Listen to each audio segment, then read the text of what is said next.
Well, this is January the 5th, 2022, and I have a few thoughts here today. I was following the Tucker Carlson show last night where he went into a bit of a rant on the issue of population growth and illegal immigration and all this sort of thing, which is kind of an interesting topic. And one of the things I was wanting to kind of point out is that there is a interesting set of paradoxes in the whole left wing uh, arsenal of action plans or policies.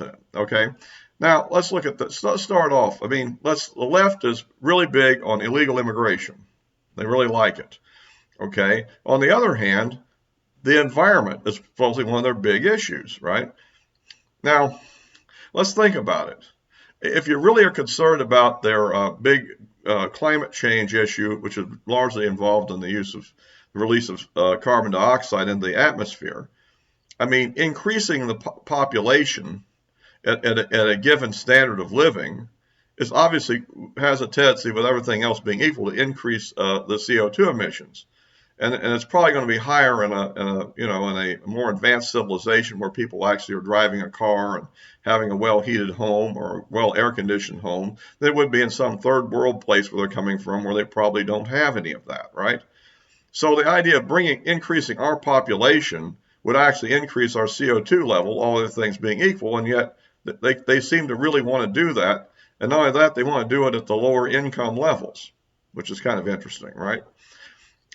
Bringing in large amounts of basically unskilled potential labor into the country, displacing the poor peoples from their jobs that are already here, but also increase the total population and the total environmental impact. Not to mention the environmental impact of all the trash these people are throwing all over the place as they cross the border.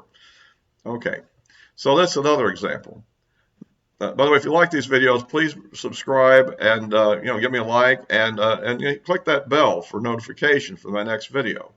Okay, because that'll be very helpful to get these messages out. Now, okay, so you got that situation.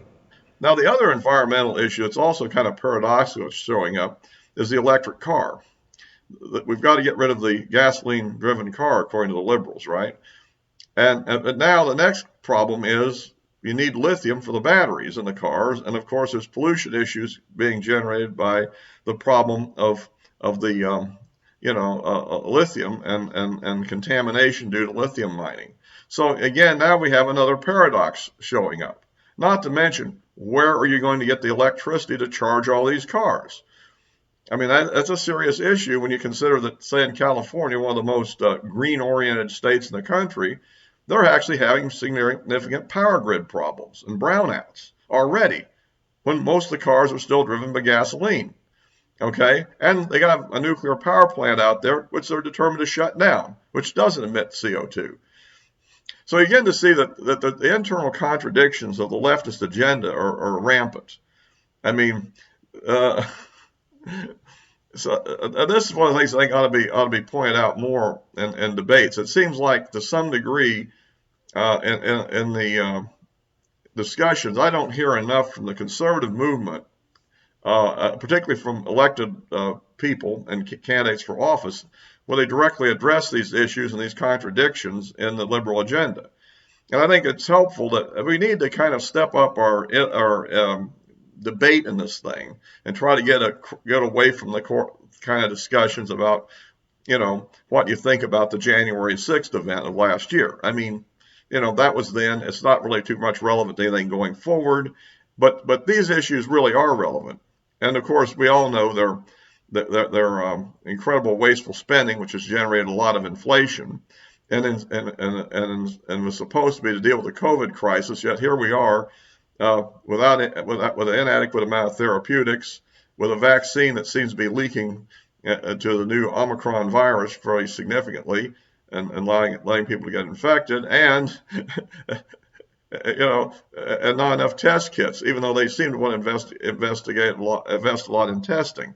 So we have again another perfect example of the collapse of the liberals' policy. Add, of course, the crime wave that's created by their liberal prosecutors and no bail, cash bail policies. which were letting criminals out on the street almost as soon as they're arrested. But that's sort of beside the main issue here. That I was talking about the environment, but it all leads to the kind of the uh, pretty contradictory set of things that they're advocating, and it indicates it's not a really sound policy. Add to that the fact that the whole climate change issue, I think, is at best controversial. I mean, I do think that there's probably evidence that the climate has been warming since somewhere in the, pick an arbitrary date, 1750 was one of the classic ones on the ICPP or whatever it is. I, well, the climate change document from the UN. I apologize, I forget the acronym. But the point is, it's also true that within not that many years earlier, we had an all-time cool period, at least in the northern hemispheres, you know, and so it's natural. It's going to warm from that point in time on, and even if it is warming, another thing, is it all that bad? Is a milder climate really that bad? Well, it probably depends on where you are. If you're on the equator, it could be bad. If you're in colder country, it might actually be good. I mean, it depends on. I mean, and is there an actual, uh, good temperature? I mean, the climate has been changing throughout human history dramatically, far more than what we're talking about in this latest few years. And so it's unclear what ultimately will happen. But at the same time, when you have people that on the one hand claim they're the Greens and they're for fighting this stuff, at the same time they're fighting nuclear power, the most effective way to generate electricity without emitting CO2 in any significant amount. I mean, other than maybe what would be done by mining operations and stuff like that for the uranium and construction work. It just says that there is really a blind spot in their thinking, that they just aren't really being rational about this, and therefore they shouldn't be put in charge of the policy.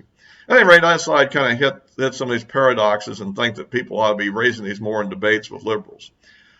As I close this, I do want to mention, I guess the good news yesterday is so far Joe Manchin is still hanging in there and not wanting to modify the filibuster in order to pass the so-called voting rights bill, which really is a Democrat power grab and completely unnecessary.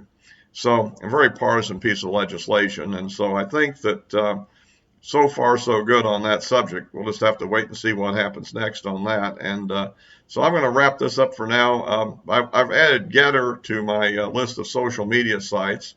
So I got 4 of them now where I can post things on and try to get the message out. And so I'll wrap this up for now. Until next time.